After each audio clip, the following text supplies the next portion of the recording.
Hello, I'm Christine Franklyn, an integrative nutrition health coach and wellness marketer who helps healers and other heart-centered entrepreneurs take the stress out of their marketing.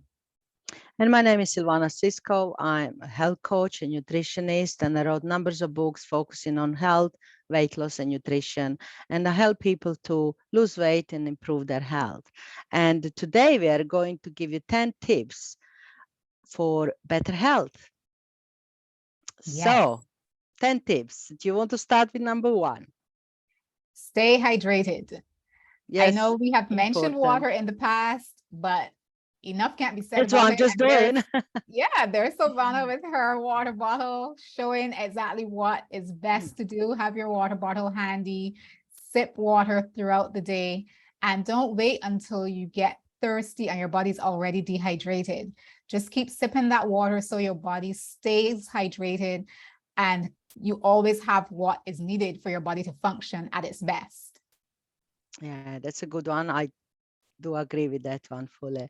So, tip number two, I would say take exercise breaks because Mm, we tend to spend so much time at the computer these days, or watching TV, or in the car.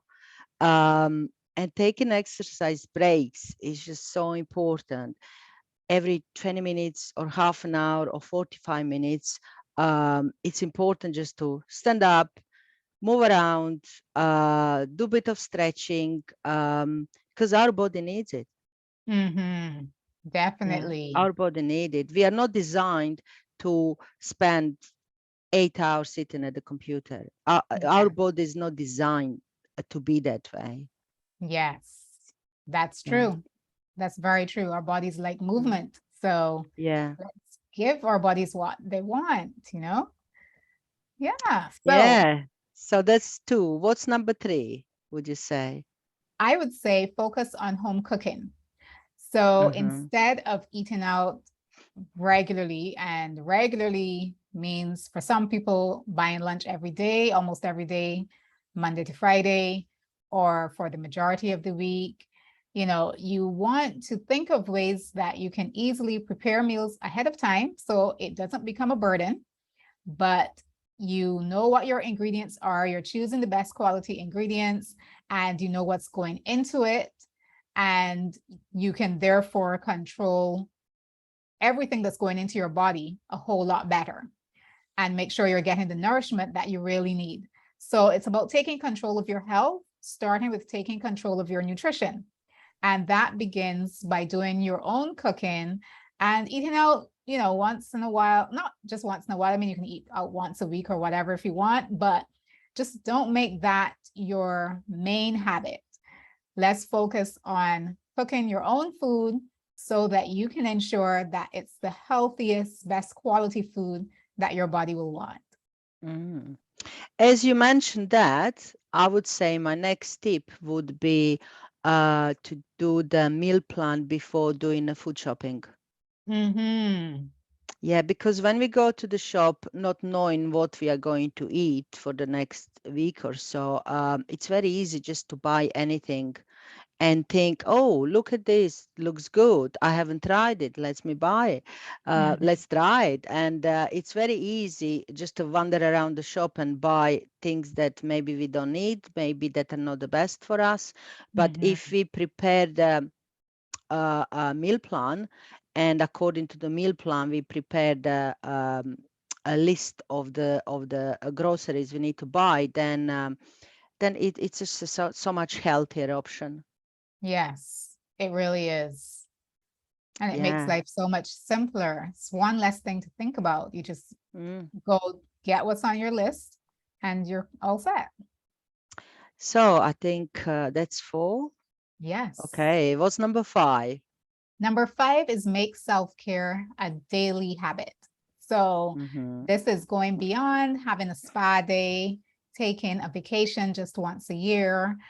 Instead, what are we doing to make ourselves feel good, feel alive, feel lighter every single day?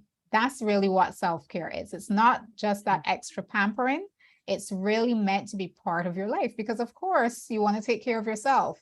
It sounds like a no-brainer, but we forget about it as we go about our days. So think of ways that will work for you that are simple, but will make you feel really good every day, and do that one thing or switch it up, but do at least one thing every single day Mm. that's just for you. Yeah, that's a good one, and that especially applies for mothers, Yes, especially mothers with small children. yes. Yeah. And caregivers. I'm a caregiver, Yes. and I Yes. have noticed the Yes. need for it. That's probably why it's, right in my mind, Yeah. because I have to be Yeah. conscious of carving out that time when it Mm. seems like my time already has so many demands on it. Mm. Mm.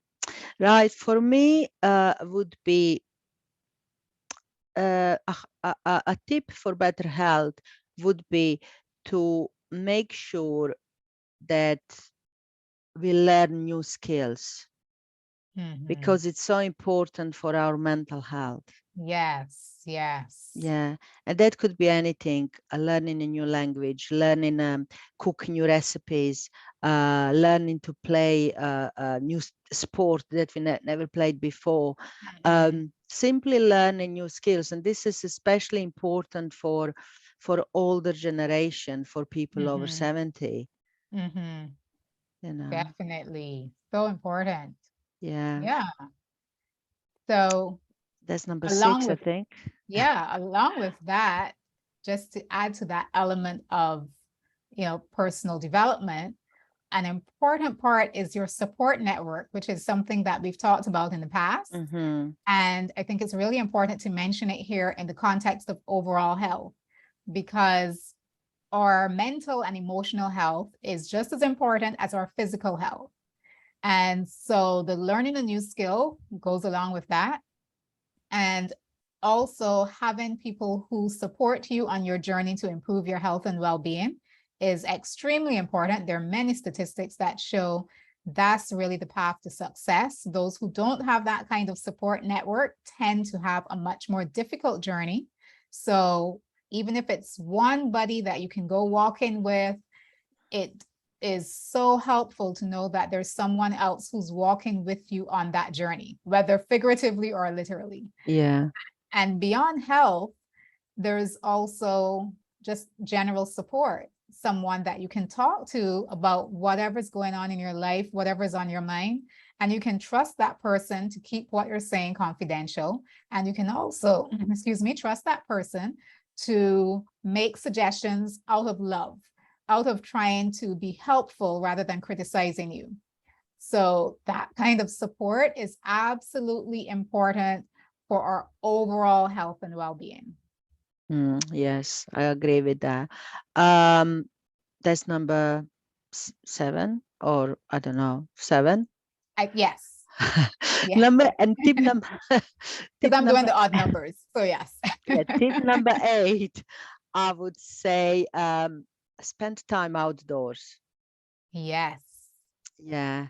And if we all need vitamin D. Mhm. True. And I remember during the lockdown, we were all spending lots of time indoor, and and I didn't feel it apart from the fact that it was a lockdown, but I didn't feel healthy. I didn't feel good. I was actually Right, spending lots of time indoor, obviously. right.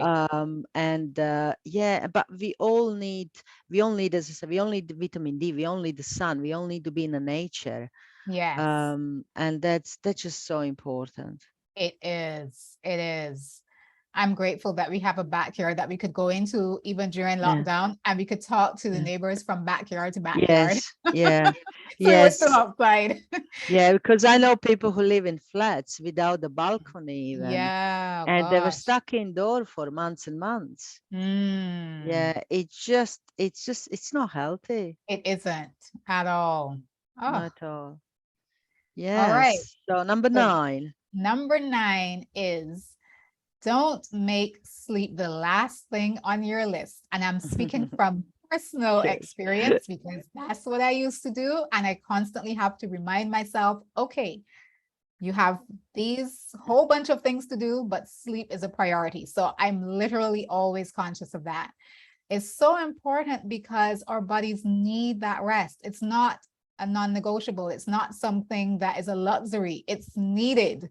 And I can't stress that enough. So it needs to be right up there with food, water, and air, those basics that we think of. Sleep needs to be in that list as well. So don't think, oh, the one thing I can sacrifice is my hours of sleep so that I can sit and get this done. It's really about setting your day so that you will get the amount of sleep that you need. Yes, sleep, sleep, sleep, and more sleep. Yeah, that's what we all Yes. need. And it's interesting that um, as parents, we always want to make sure that children have enough sleep. Yes, it's true. But then when we get to a certain age, we stop taking care of the sleep, like it's not important anymore. Yes, yes.